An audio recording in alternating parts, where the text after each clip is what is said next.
From Wall Street to the White House, this is the Larry Kudlow Show. So let's talk some politics about the whole story here. And by the way, I want to add, besides all this funding business, shut down the government business, Sleepy Joe. Turns out Sleepy Joe is even sleepier Joe. Holy cow. Guy didn't talk to anybody while I was president. Big Wall Street Journal article. Very good article for the WSJ newsroom. Anyhow, we got two of the best. Joe Concha, Fox News contributor, got a new book out. Pre-order The Greatest Comeback Ever Inside Trump's Big Beautiful Campaign. God, I can't wait. And my longtime pal David Webb, who is also a Fox News contributor and a Sirius XM talk show host. David Webb, does your radio show it's got to have a title, doesn't it? Just my name, Larry. Oh. I'm like Larry Kudlow. I've emulated the great Larry, and I just call it David Webb. With an exclamation point. David. For emphasis. All right, fellas. Thank you for doing this pre-Christmas show. I'll start with you, David Webb. These short-term funding, continuing resolutions, shut down the government stuff. Let me say a couple things. Number one, spending goes up, not down. Nobody pays for anything anymore. Number two, debt ceilings should be abolished. Trump is completely right. All they do is create democratic mischief. Trump calls it quicksand for government shutdowns to hold Republicans hostage for more spending. And number three, my last point, and I'll let you guys carve it out, is that, this shows you how hard it is to get stuff through, particularly the House. So therefore, we should not expect to do 2 or 3 reconciliation bills, fiscal reconciliation bills next year. Do one bill, get the tax cuts in there to help the middle class boom, get the border spending money, put it all together. A source close to Mr. Trump is telling me he wants one big, beautiful reconciliation bill. So that's what I say. David Webb, it's all yours. Go. No, look, this is a case, as you have seen yourself in the first administration and long time before that, Larry, of how do you keep moving the ball forward. And I have been beating up congressmen on all sides for the last few days on my radio show. I give them credit for coming in for the beating because that's what they're there for. They have failed for too long to get back to regular order, something you and I talk about a lot. Yes. And I know Joe does too. They have for too long keep kicking the can down the road. So what I see this as in the totality or in the end of this 118-page bill is not what we would like to see, but we haven't gotten across the end zone. We've moved the ball down the field. And that football terminology, they got to play offense on conservative governance, on conservative fiscal economics, defense to some of those light blue congressmen from the Republican side, and then we need some special teams. Well, that's Doge, that's the effort, that's the demand of the American people and the president-elect, who frankly is acting more like the president than the current president. Oh, hang on, I should check. Is he awake yet? Because he's got something to sign. Maybe he can do electronically from his bedside with his sippy cup. But the sad part is we have to take these steps, and next year President Trump is right, one bill. And to all these committees and subcommittees, clean this crap up. Let me say it for what it is. Clean it up. Give us clean bills. Put it on the record. I'm not worried about Democrats and what they think, what they say about Republicans. Do what's right for the American people that elected you. I like the regular order. It's very important, but they don't do it. I mean, for listeners who are not familiar with all this, regular order just means pass the 12 appropriation bills on time. And you don't have to have these omnibus bills at the last minute in these government shutdown battles. Joe Concha, I have been campaigning, crusading for 2 weeks on the TV show, and you've heard it and seen it, and you come on the show and you're a regular. I want one reconciliation bill next year. I want the tax cuts in that bill. Put the border money in that bill. I'm fine. Use both. Do not split them off because you see the chaos of even getting a small bill. Yeah. I mean, this bill is about $600-700 billion current services baseline, plus 120 or 130 billion for the new spending on hurricane relief and farm relief, with no offsets. If you're dealing with a $7 trillion budget, which is what's going to happen next year, and you want to put the tax cuts in, otherwise you're not going to get two bills. Look what happened in the House. You barely get this thing through. You'll never get two bills. So I say simplify, simplify, simplify, Joe. And when Larry Kudlow campaigns like you did against Build Back Better, killed the bill over and over, and it worked. Manchin was watching. He was listening. I did win that one. You did, and you're not even elected. You're like Elon Musk. You're like controlling policy without even with very one vote. Very kind. Of course.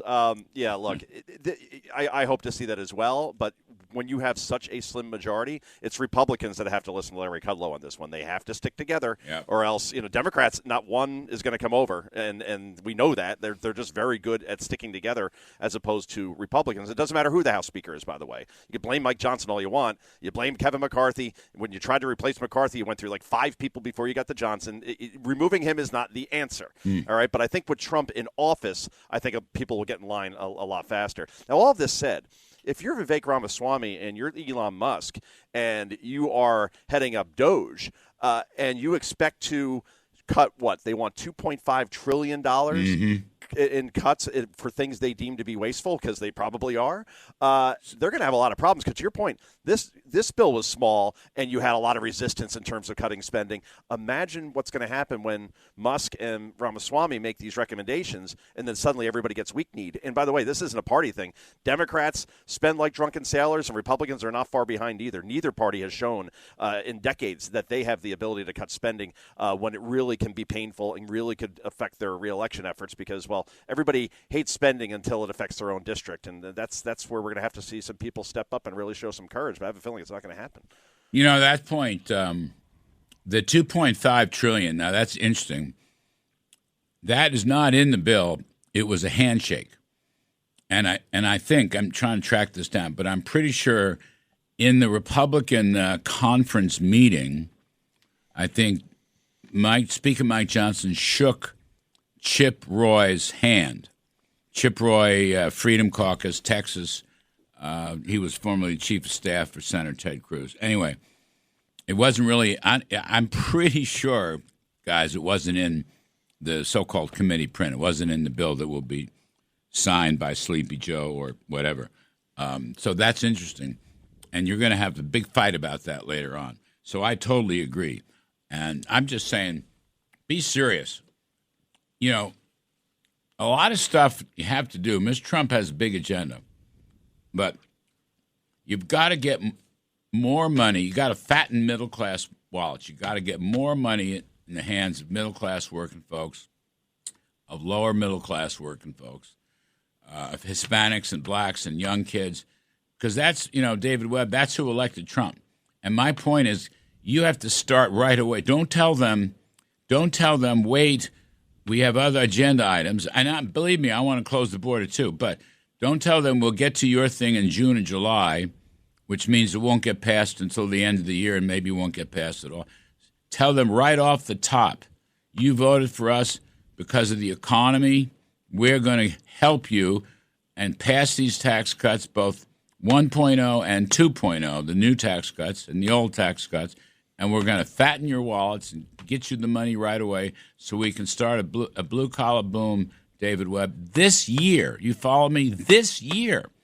So it's fully in place, right? Because for 8 years ago in 2017, they got the tax cuts because they started late in September, and they got the tax cuts done on the last day of December, and it didn't have an impact in 2018, and they got clobbered in the midterm elections, among other things. Anyway, I've said I'll hand over to you, David Webb, but that's where I'm thinking. No, you're not only just thinking it, we're going to be able to act on it. I really believe this. In a little perspective, Larry, for the first time in a long time, I've seen a response by Congress to the American people. If you want to put it, the middleman is Elon Musk and ex-Vivek, Doge, and Donald Trump, the president-elect. But as you know, back in the Tea Party days, we were outside. Now we're at the table. And to your point, the difference between the congressmen and the senators is that there's someone now who can wield a great deal of activism at the table in Doge, whether it's Elon or Vivek or any part of the panel that's being put together, the House caucus, the Senate caucus. I can tell you I've been talking to the guys on the House Doge caucus, and there is a lot more coming from the people who are planning to do things, and they can't wait. And I've made this point to congressmen. You want to be reelected, you now have no window of controlling the media through going out into the rotunda because there's a bigger platform and the American people are there. And you've got to deliver for those people. They're not going to buy what they voted for Donald Trump about on the economy, making their lives better. They're going to blame you for failing him, thereby failing them. But now, for the first time that I've seen in my modern times, we're going to flip the Reagan script in a good way in this case, where instead of trust but verify. We're going to verify before we even trust you, and we're going to act.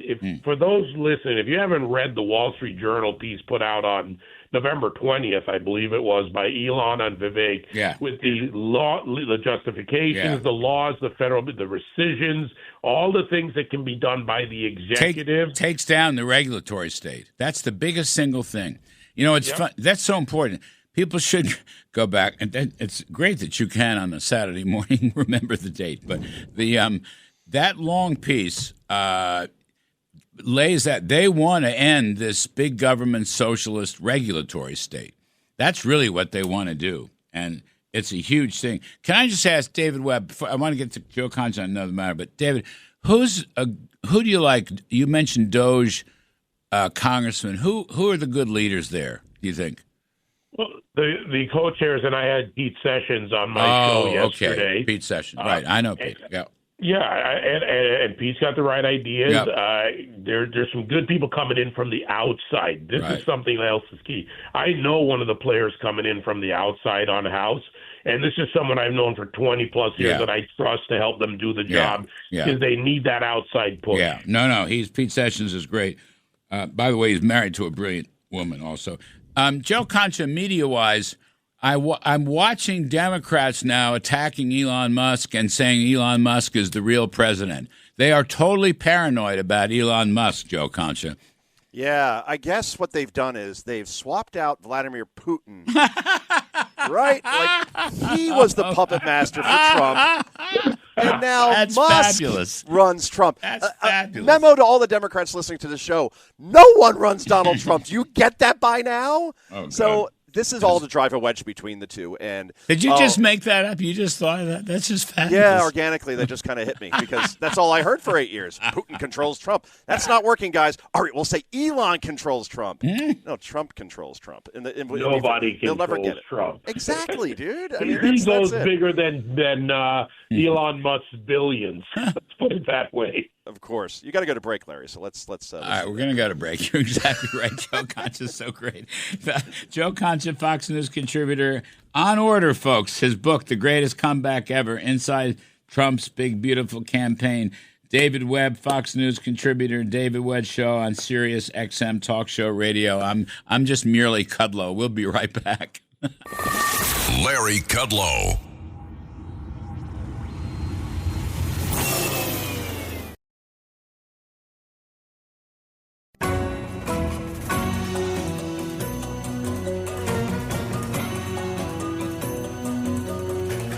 From Wall Street to the White House, this is the Larry Kudlow Show. And we're talking politics with two of the very best of the best. Joe Concha, Fox News contributor. Joe's new book on order, The Greatest Comeback Ever, Inside Trump's Big Beautiful Campaign. And David Webb, Fox News contributor, and the David Webb Show, Sirius XM Talk Show host. Joe Concha, I want to just spend a second more on the Democrats attacking Elon Musk. And because stories in the paper or someplace, not only is Elon having a tremendous impact here, but he's also maybe having a tremendous impact in England, the United Kingdom. He may help Nigel Farage upset the whole Tory party, which is in complete decay and have done terribly stupid things. Labour Party's even worse over there. But this attack on Elon Musk, from a media standpoint, you think this is going to be it? I mean, you see all this. Is this going to be their mantra for the next, bunch of weeks and longer? Yeah. as more and more people, Larry, turn off legacy media. I mean, the numbers that I am seeing from places like CNN, MSNBC, who are pushing this narrative most. I mean, CNN can't even get 400,000 people on average to watch their network. That's an average of 8,000 people per state. You know how hard that is when you're in 100 million homes for that few people to be watching? So, yeah, they want to go keep doing this stuff over and over again, creating these boogeymen, whether it's Donald Trump, whether it's Elon Musk, whether it's Vladimir Putin. It's the opposite seems to happen ultimately. So the more they attack Musk, I mean, look, people like successful people. Elon Musk is such a great success story as far as everything with Starlink and SpaceX and obviously Tesla. Have you seen Tesla stock since the election, by the way? It's going through the roof. Right. So people like people like that. Instead, we see Tim Walz. Remember him, the goofy 80s sitcom dad who was the pick of Kamala Harris to be a running mate?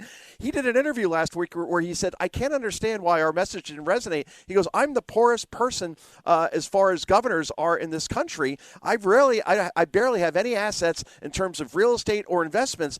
And I could relate to people. And it's like, wait, no one wants to hear how unsuccessful you are and how stupid you are not for investing. That's a good point. Old, you know, right? that's you know what? That's 100%. That's a Trump point, too. You know, because people like Trump because of his success.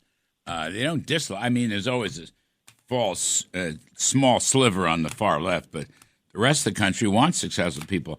David Webb, Musk, I believe Musk is a great force for good. And I wanted to get your take on that because it looks like he's going to be around. You know, he's living in a cottage on the grounds at Mar-a-Lago among his other residences. But I'd see him as a big force for good, David Webb. This goes to who Elon Musk is. And Joe's already made a number of these key points, right, his various business successes. But at the core of that is who the man is. Are there billionaires on the left? Of course there are, and billionaires on the right, and billionaires somewhere else on the spectrum.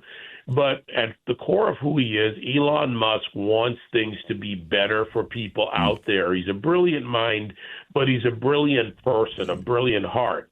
If you think about Neuralink, which doesn't get a lot of attention, the fact that we now have someone who's able to function better because of Neuralink that Musk has brought to the world, when you look at what he's doing and the people who work for him and their goals, it's a team of successful people who people feel, you know what, I'd rather have that than to the point of why do I want to emulate the poorest guy in the room when in America we want to be emulating and maybe becoming one of the richest, most successful guys or girls in the room. And at all of that, Musk could use his money like Alexander Soros does for evil, but that's the difference between the two. It's not the money, it's the man. Yeah, well put. Joe Concha, the Wall Street Journal story that we were talking about briefly before, Sleepy Joe was even sleepier. He didn't talk to his Treasury Secretary. He didn't talk much to his Defense Secretary. He wouldn't talk to the head of the House Democrat House Armed Services Committee before Afghanistan, Adam Smith, who was going to warn him. I mean, I know we all know that Sleepy Joe was Sleepy Joe, but this article, I think, you know, it was even worse. He was even sleepier. They couldn't even prep him for the interview with Robert Hur on the classified documents. I'm just floored by this, that this is the biggest scandal in modern presidential history by far. I mean, you're telling me Admiral Smith could not get Joe Biden on the phone before that withdrawal. Don't forget, like, getting a one-on-one meeting. On the phone, they couldn't get this guy. Overall, you know how many cabinet meetings, full cabinet meetings, Joe Biden has held as president? 9 in 4 years. Wow. He's held one full cabinet meeting this year. Wow. Where I'm pretty sure a lot's been going on in the world. And the fact that he was just hidden from even his own cabinet. Forget everything else. It matters because people died in Afghanistan. That's why it matters. October 7th happens. That's why it mattered. Inflation going to 40 years high. That's why it matters. This impacted people's lives or even got people killed. So, you know, in the end, this is the worst president of our lifetimes. If you're under 50, certainly, because then you have to go back to Nixon, I guess. And if you weren't born, you were born after him, then you've just witnessed and lived through the worst president of our lifetimes. And, oh, by the way, this year, from a media perspective, he's held 0 solo press conferences. 0. So good riddance, Joe Biden. We still got 30 days to live with this. I made this point on the air before. He went away this past Tuesday, to Delaware until Thursday. Why? Midweek, It's not a holiday week yet. Why is he going there? Yeah. So it's just, I'm sorry. I have no sympathy for this person or the people around him who aided this whatsoever. I hope they never work in government again, quite frankly. It's really something, David Webb. I've only got 25 seconds, but they lied to us. They lied even more than we knew they lied. And that's a good reason. Joe is right. Never again should these people go anywhere near the levers of power. And anyone who propped him up and lied about him, whether it was Joe Scarborough, you name it, they all propped up this lie. Never trust any of them again, including KJP, the most notable black diversity hire in the country. Including John Kirby, the foreign policy guy.